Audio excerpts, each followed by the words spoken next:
pseudo clefting. It means that it resembles clefting but not genuine clefting. It's a very common process in English language as well.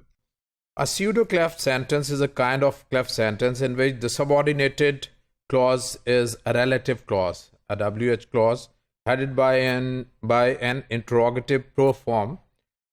In English, they are of the form either WH relative clause plus B plus X, that can be moved, right? Or it can be X. X can be a constituent of any of the varieties, as we have seen that it can be in terms of simple subject, object, or adverb, etc.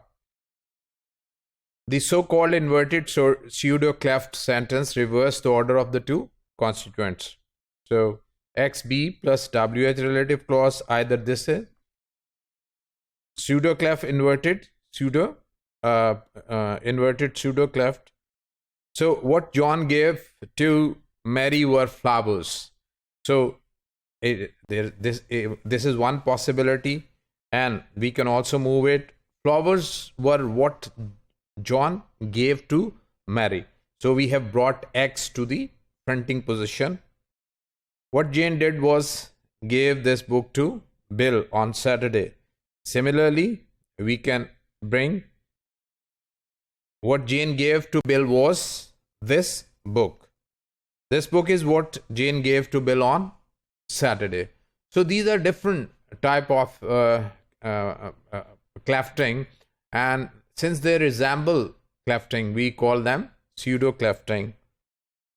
So these three sentences can all be related to sentence Jane gave this book to Bill on Saturday.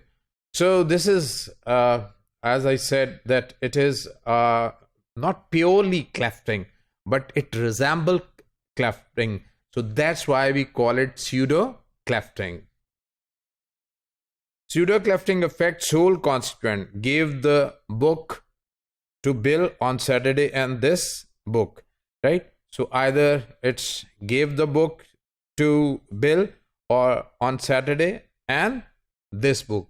So either we have to take the whole or out of the whole one unit. So generally it affects the whole constituent, right? So this is how we make pseudo-cleft sentences.